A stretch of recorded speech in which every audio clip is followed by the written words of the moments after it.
Write down, उसी का आगे कंटिन्यू करिए। Portion of wave front of light, portion of wavefront of light from the distant star, intercepted by earth, portion of wavefront of light from a distant star intercepted by earth।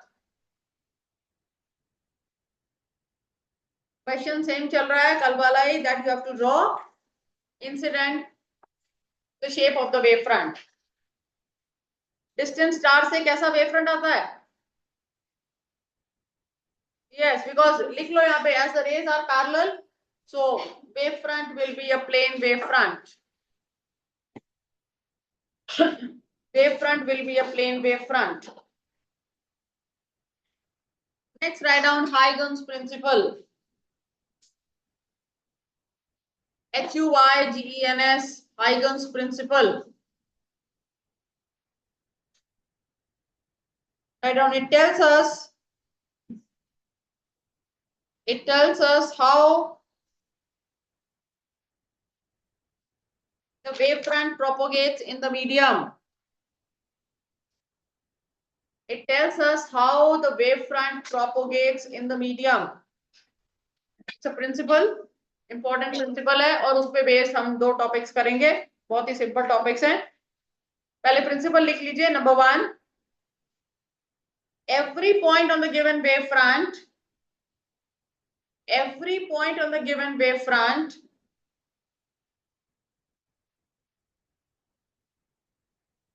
Bracket में called primary wave front, called primary wave front acts as a fresh source of disturbance, acts as a fresh source of new disturbance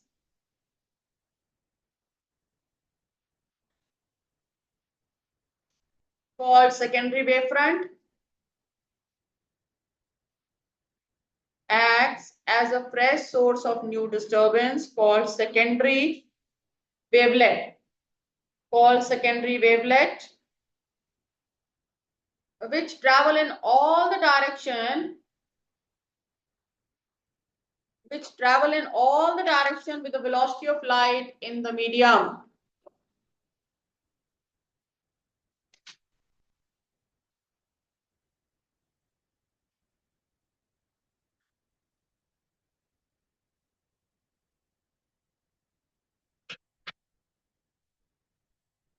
Next, a surface touching these secondary wavelets, the surface touching these secondary wavelets, tangentially in the forward direction, tangentially in the forward direction, at any instant, tangentially in the forward direction, at any instant, gives the new wave front, gives the new wave front called secondary wave front।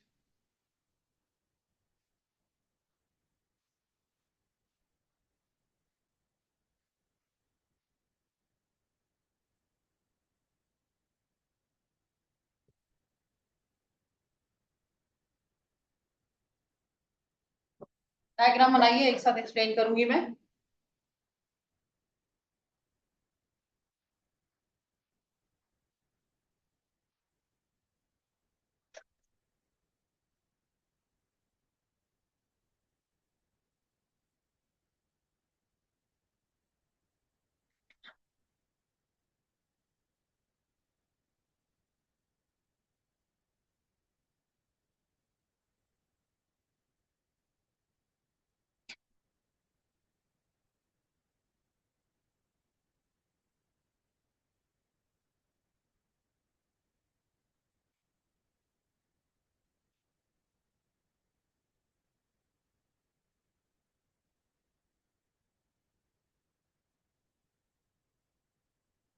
आपने ये वाली side draw करनी है कर लीजिए, तो रहने दो, नो नीड टू ड्रॉ।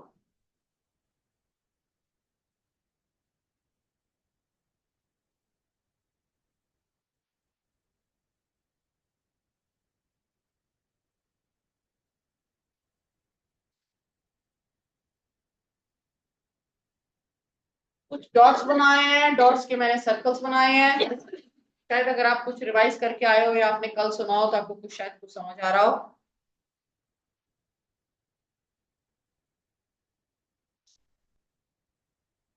कोई बात नहीं, कोई प्रॉब्लम नहीं, बना दिया। वहां पे लिख दो उसको, अगर आपने बना दिया तो लिख दो मेन वेव फ्रंट, जो मैंने यहाँ दिखा दिया ना आपको। इन सर्कल्स के सरफेस को टच करता हुआ एक और वेव फ्रंट बनाओ, न्यू वेव फ्रंट।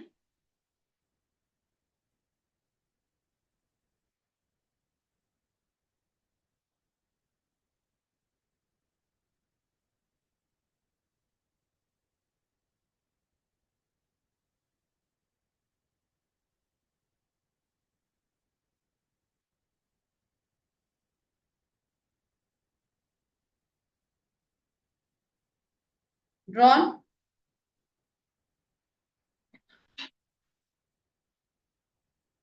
अगला लिख लो जरा, wait for another 2 minutes, write down.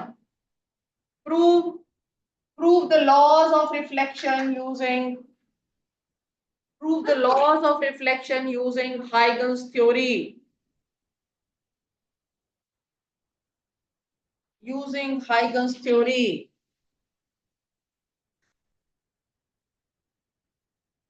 3 marks का क्वेश्चन है वो।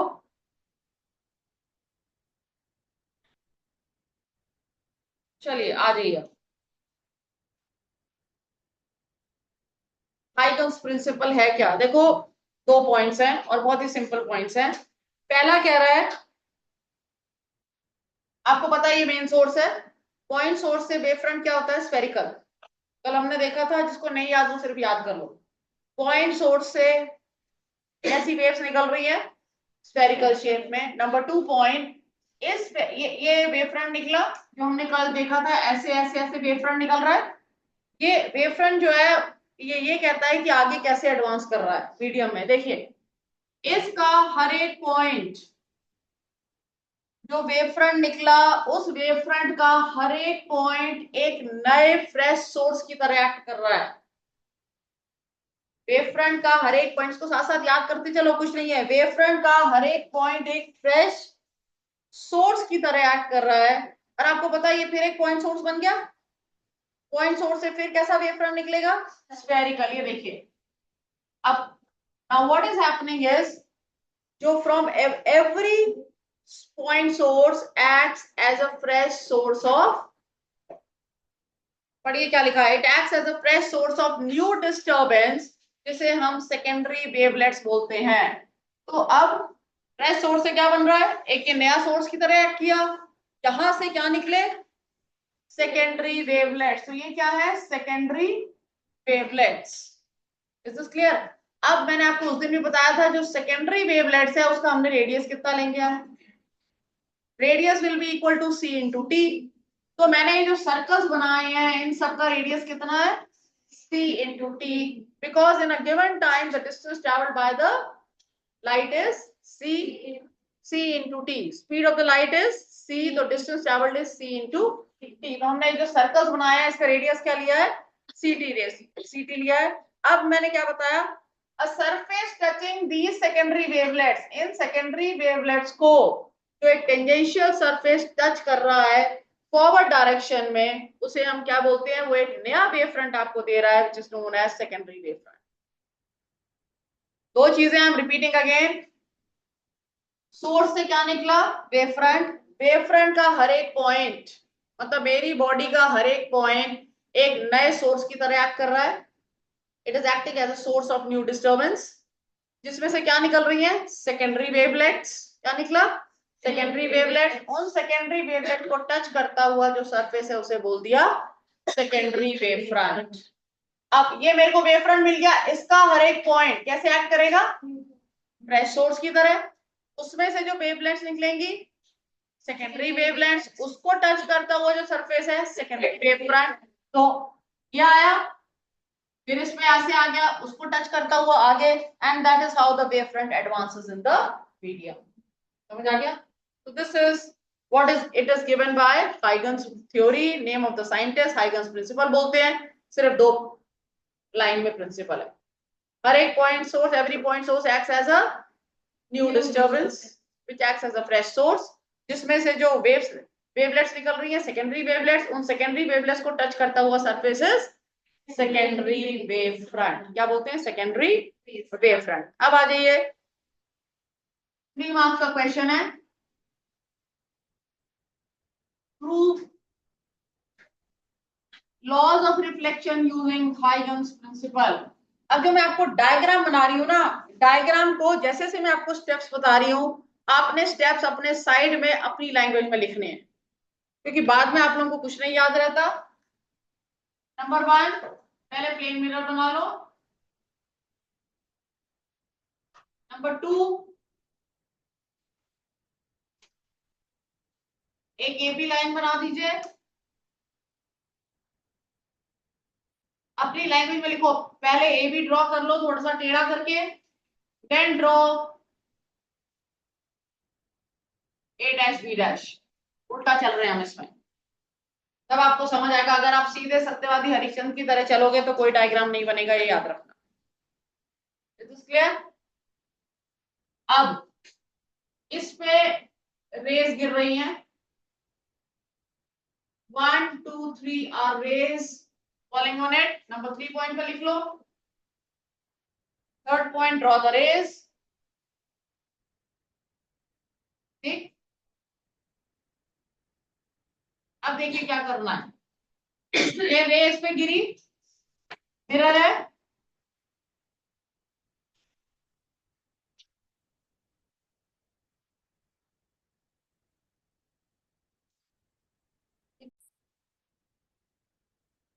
नाउ इस पॉइंट पे क्या मिरर है, मिरर ने रिफ्लेक्ट किया, ये देखिए रिफ्लेक्ट हो गया। पहले नंबर 1 रे ली, फिर नंबर 3 ली, 3 सीधे आगे आ गई, यहां पे गिरी, यहां से फिर रिफ्लेक्ट हुई, ये एक्स है, ये वाई है, और ये आगे चली गई। इसका ये 1 था, 1 डैश कर दिया, ये 3 था, 3 डैश कर दिया। ठीक है, अब देखिए अब एक्चुअल में क्या हो रहा है। ये मैंने पहले ये क्यों बनाया और ये क्यों बनाया, अभी मैंने आपको बताया था distance travelled will be c into t। ठीक है ना, डिस्टेंस ट्रैवल्ड विल बी। अब एक्चुअल में क्या है, ये है वेव फ्रंट, ये है रेज। आपको पता है ना, rays are perpendicular to wave front, कल बताया था मैंने। अब एक्चुअली क्या हो रहा है, हम तो उल्टा चल रहे हैं ना इसमें। एक्चुअली में क्या हो रहा है, रेज आ रही है इंफिनिटी से पैरेलल टू ईच अदर। इन रेज का जो परपेंडिकुलर, जो एक दूसरे के पैरेलल है, इनका वेव फ्रंट कैसा होता है, प्लेन। ये आ गया वेव फ्रंट, जिसमें डिटेल में अच्छे से समझना है। ये थी रेस, एक्चुअल में ऐसे चल रही है, ये चली है, उसके बाद हमने इसका वेव फ्रंट बनाया। तो इन रेस का wave front is plane wave front. अब हमने क्या बताना है, हाइगन्स प्रिंसिपल क्या कहता है, इसका हर एक point it will act as a fresh source. ठीक है, और वो कितना डिस्टेंस ट्रेवल करेगा in a given time, ct। अब मैंने क्या करा, मैंने इसको सेंटर लिया और एक ct का आर्क बना दिया। मैंने इसको सेंटर लिया, एक ct का आर्क बना दिया। अब जो मैंने आपको 2 मिनट पहले बताया था, इसके सरफेस को जो टेंजेंशियली टच करेगा उसे क्या बोलेंगे, सेकेंडरी वेव फ्रंट। इसके सरफेस को जो टच कर रहा है इसको क्या बोलते हैं। तो अगर हम इसको सीधा करके बनाएंगे तो हमारे लिए बहुत कॉम्प्लिकेटेड हो जाएगा, तो मैंने उल्टा बनाया है। जहां पे मेरा ये सेकेंडरी वेव फ्रंट आ रहा है, वहां पे मैंने ये ऐसे 2 आर्क बना दिए, तो आपके लिए भी इजी हो जाएगा। But concept is the same, जो मैंने अभी आपको सारा हाइगन्स प्रिंसिपल समझाया। इसका हर एक point is acting as a fresh source. अब आपको पता है उस सोर्स से कैसे वेवलेट्स निकल रही है, कौन से निकल रही है? Secondary wavelets. और शेप क्या है? स्फेरिकल। उसका स्फेयर के लिए मुझे रेडियस चाहिए। रेडियस कितना है? ct। और आर्क में कितना का लगाऊंगी? c/d। यहां से आर्क कितने का लगा? इसको टच करता हुआ जो सरफेस है that is secondary wave front. और ये वाली रेस कौन सी हो गई? और इस सेकेंडरी वेव फ्रंट को हम कह देंगे रिफ्लेक्टेड वेव फ्रंट। ठीक है ना, क्योंकि रिफ्लेक्शन प्रूव करना है, तो this is reflected wave front. और ये रेस कौन सी है? Reflected rays. ये कौन सी रेस है? Reflected rays. यहां पे आप एक नॉर्मल बना दीजिए। This angle is I, this angle is R. ये दोनों 90 डिग्री हैं। इसी तरह से ये यहाँ पे normal with incidence is I. बनाइए डायग्राम फटाफट।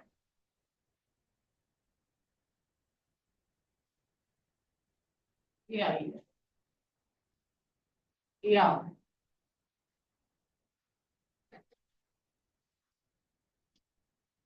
सबसे पहले मैंने क्या बताया? पहले ए बी बनाएंगे। और लिख लिया ना सारे पॉइंट्स? पहले ए बी बनाओ और ए डैश बी डैश बनाओ बस। उसके बाद ये 3 रेस बना दो। उसके बाद ये रिफ्लेक्टेड रेस बना दीजिए। अब लिखिए फटाफट। राइट डाउन, साथ साथ बनाते जाइएगा, साथ साथ लिखते जाइएगा। Write down. A B is the incident wave front. AB is the incident wave front incident on reflecting surface XY.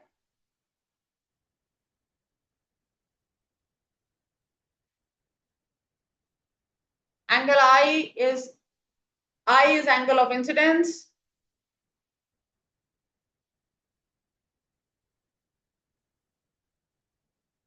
R is angle of reflection.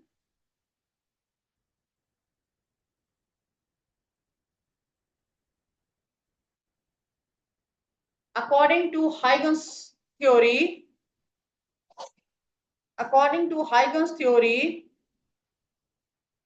every point on AB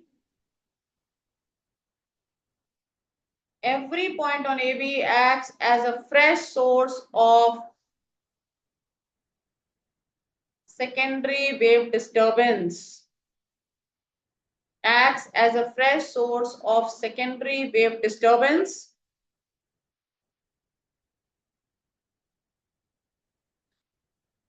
Draw an arc of CT. Draw an arc of CT from point A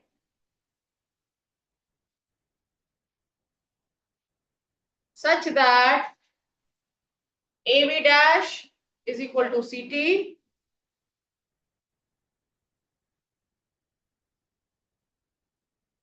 Also draw an arc of CT from B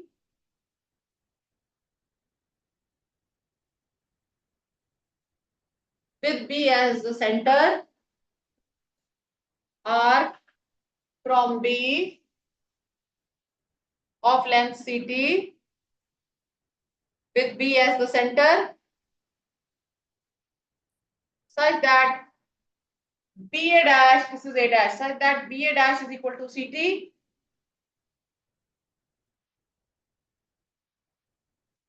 BA dash, इसको centre लेके एक arc बनाया CT, इसको centre लेके एक arc बनाया CT। मैंने क्या कह दिया? This is equal to CT। सिर्फ और सिर्फ 2 लाइन की डेरिवेशन है, कुछ नहीं करना। साइड में हिंट में लिख लो, take 2 big triangles. 2 big triangles. और लास्ट स्टेप लिखो, एट द एंड ड्रॉ और कंटिन्यू रे नंबर 2। एंड पे करेंगे। साइड में लिखना है ये, at the end continue ray number 2। अगर आपने पेज के टॉप पे लिख लो, do not complete ray number 2 in the beginning. ये बोल्ड लेटर में लिख लीजिए, क्योंकि अभी मैं डायग्राम बना दूंगी। उसके बाद जब आप प्रैक्टिस करेंगे तो आपको रे नंबर 2 भी दिखेगी। समझ आ रही है ना मेरी बात? प्रैक्टिस में तो रे, तो वहां पे बोल्ड लेटर में लिखना है रे नंबर 2 आपने सबसे एंड में बनानी है, और नहीं भी बनाओगे तो भी चलेगा, क्योंकि बुक्स में कंप्लीट करी हुई है तो इसलिए मैं कंप्लीट करा दूंगी। लेकिन एट द एंड। यहाँ पे लिखिए कौन सा ट्राइंगल्स है, triangle A B A dash and triangle A B dash, write down, they are congruent. दोनों ट्राइंगल्स क्या है, कॉन्ग्रुएंट। तो वी हैव, बोलिए, angle B is equal to angle B dash, that is 90 degree. Number 2, a dash is common। Basically are congruent मत लिखना, and में हम लिखेंगे। ऐसा ये वाली लाइन भी काट दो आप, कि हम प्रूव कर रहे हैं बेसिकली दे आर कॉन्ग्रुएंट। हल्का सा काट दीजिए। Angle B is equal to B dash, ये कॉमन है, and B A dash is equal to A B dash is equal to C T. दो बड़े ट्राइंगल्स में देख लिया, डेरिवेशन खत्म। लिख दीजिए the triangle A B A dash, जो ऊपर लाइन लिखी थी, they are congruent. This triangle and this triangle is congruent. ऐसे ही है ना, two sides and one angle. ये एंगल इसके बराबर, ये कॉमन, और ये किसके बराबर है, सीटी के equal, they are congruent. Triangles are congruent, यहाँ पे लिख दीजिए, so angle I is equal to angle are.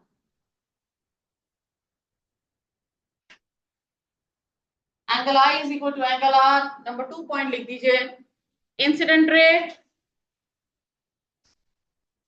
या इसको करो incident wave front.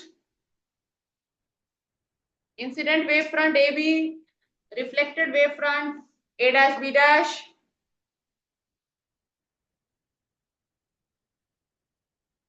and xy,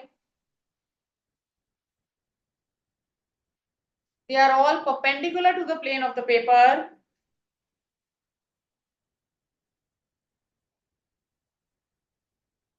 So incident ray to the plane of the paper. So incident ray, reflected ray, and normal, all three lie in the same plane.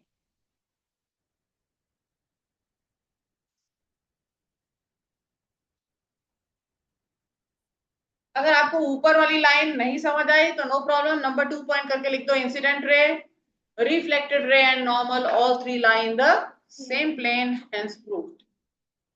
Is this clear? Next लिखिए, या ये question होता है इसमें से, या अगला वाला होता है, लिखिए प्रूव, ये हमने लॉज ऑफ रिफ्लेक्शन प्रूव करें, अगला लिखो prove laws of refraction, prove laws of refraction using Huygens principle और हाइगन्स थ्योरी और wave theory. Straight away 3 marks question.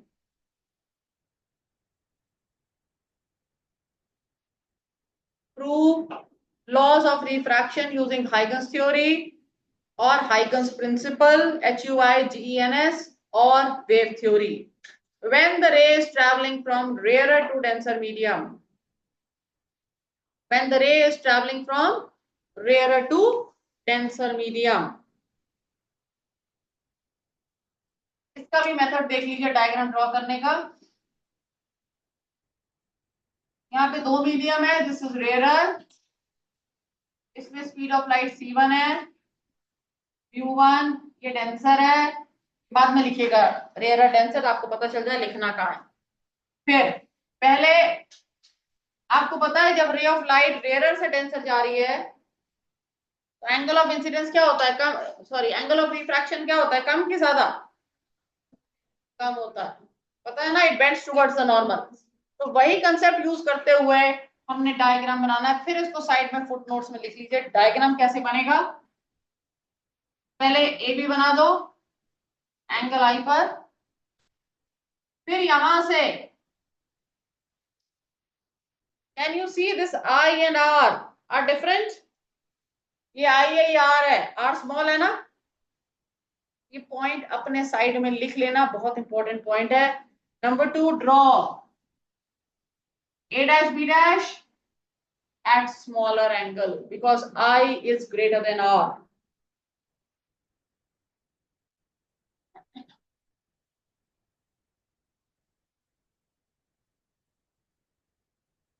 ठीक, अगले स्टेप में फिर ड्रॉ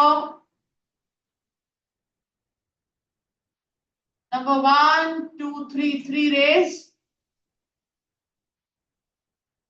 कोई प्रॉब्लम नहीं है, राइट साइड में बड़ा बड़ा लिख लो, हार्डली मैटर्स इतने में, और उसके बाद आपका डेरिवेशन इतने पोर्शन में आ जाएगा। उसको कॉर्नर में कंजूसी से मत लिखो, कुछ नहीं समझ आएगा।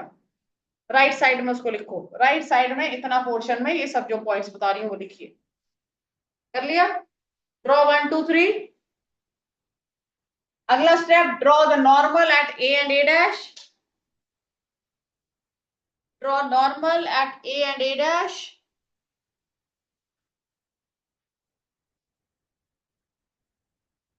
Now draw the refracted rays.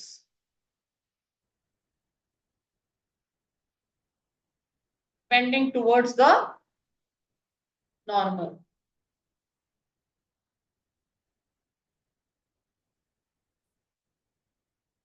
समझ आ गया क्या करना है?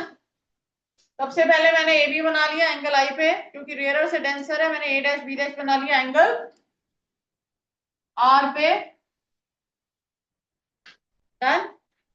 उसके बाद ये 3 रेस बना दी, यहां पर और यहां पे हम नॉर्मल बना देंगे। डन। यहां पर और यहां पर क्या बना देंगे? नॉर्मल।